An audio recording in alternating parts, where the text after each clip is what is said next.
Hi friends, welcome to delight kitchen. ఈరోజు మనం chicken fry ఎలా చేయాలో చూసేద్దామా. నేను ఈరోజు ఒక ½ కిలో చికెన్ తీసుకున్నాను. దీన్ని మంచిగా శుభ్రం చేసి పక్కన పెట్టుకున్నాను.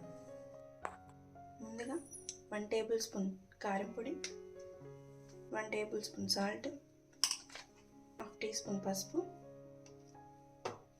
వేసి ఒకసారి చికెన్ని మంచిగా కలుపుకోవాలి. ఉప్పు, కారం, పసుపు అన్నీ మంచిగా చికెన్కి పడతాయి. ఇప్పుడు దీన్ని 10 నిమిషాలు మ్యారినేషన్లో ఉంచుదాం. మసాలాకు కావాల్సిన పదార్థాలు: ఒక 10 ఎండుమిర్చి, 2 చెక్క, 10 లవంగాలు, 10 మిరియాలు, 1 అనాస పువ్వు, జాపత్రి, యాలక్కాయ, 2 బిర్యానీలకు, 4 జీడిపప్పు, 2 టేబుల్ స్పూన్ల ధనియాలు, 1/2 టీ స్పూన్ జీలకర్ర. ఈ మసాలా దినుసులన్నీ కడాయిలో వేసుకున్నాం.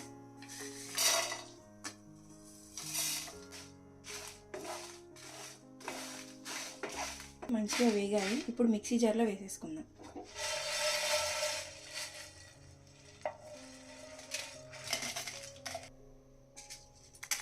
ఇప్పుడు ఒక 5 నిమిషాలు చల్లారబెట్టి మిక్సీ పట్టేసుకుందాం.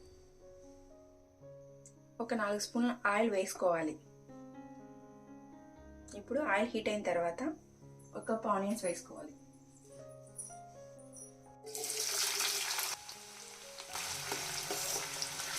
ఒక 2-3 పచ్చిమిర్చి కూడా వేసుకుందాం. కొద్దిగా కరివేపాకు కూడా వేసుకోవాలి. ఇవి గోల్డెన్ కలర్ వచ్చేంత వరకు వేపుకోవాలి. ఇప్పుడు ఆనియన్స్ మంచిగా వేగాయి కాబట్టి 1 టేబుల్ స్పూన్ అల్లం వెల్లుల్లి పేస్ట్ వేసుకోవాలి. ఇప్పుడు ఒక 1/2 టేబుల్ స్పూన్ సాల్ట్ వేసుకుందాం. ఇప్పుడు మంచిగా ఆనియన్స్, అల్లం వెల్లుల్లి పేస్ట్ మంచిగా వేగాయి కాబట్టి ఇప్పుడు మ్యారినేషన్ చేసి పెట్టుకున్న చికెన్ ఇందులో వేసుకుందాం.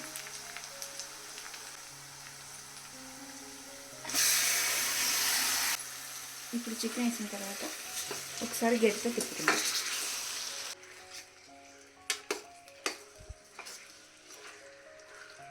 ఇప్పుడు మూత పెట్టేసి మీడియం ఫ్లేమ్లో ఒక 20 మినిట్స్ పాటు ఉడకనిద్దాం చికెన్. ఇప్పుడు మనం ముందుగా ప్రిపేర్ చేసుకున్న మసాలా దినుసులు మిక్సీ పట్టుకుందాం. చూసారా, వాటర్ ఇంకిపోయాయి. ఇంకొద్దిగా డ్రై అయిన తర్వాత మనం మసాలాను ఇందులో వేసుకుందాం. ఇప్పుడు మనం మిక్సీ పెట్టుకున్న మసాలాను ఇందులో వేసుకుందాం. ఇప్పుడు మసాలా అంతా ఒకసారి మంచిగా కలదిప్పుడు.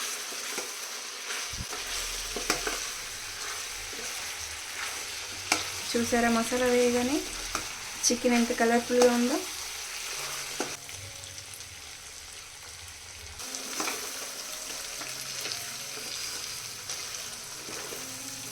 చూడండి, మసాలా చికెన్కి ఎంత బాగా పట్టిందో. ఇప్పుడు మనం ఇందులో కొత్తిమీర వేసుకుందాం.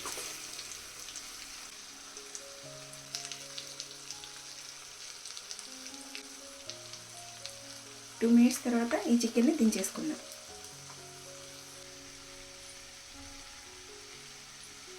ఇప్పుడు ఒకసారి మనం తిప్పేసుకొని చికెన్ ఫ్రైని దించేసుకుందాం. ఇప్పుడు చికెన్ ఫ్రై చూసేద్దామా. చూడండి ఎంత పర్ఫెక్ట్గా ఉందో చికెన్ ఫ్రై.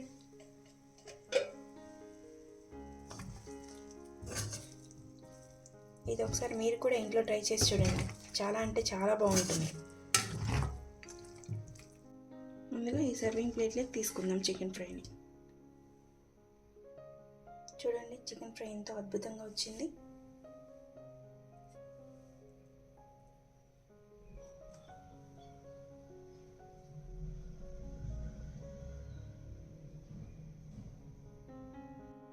చూసారా, ఈ విధంగా చాలా సింపుల్గా చికెన్ ఫ్రైని ఇంట్లో మీరు కూడా చేసుకోవచ్చు.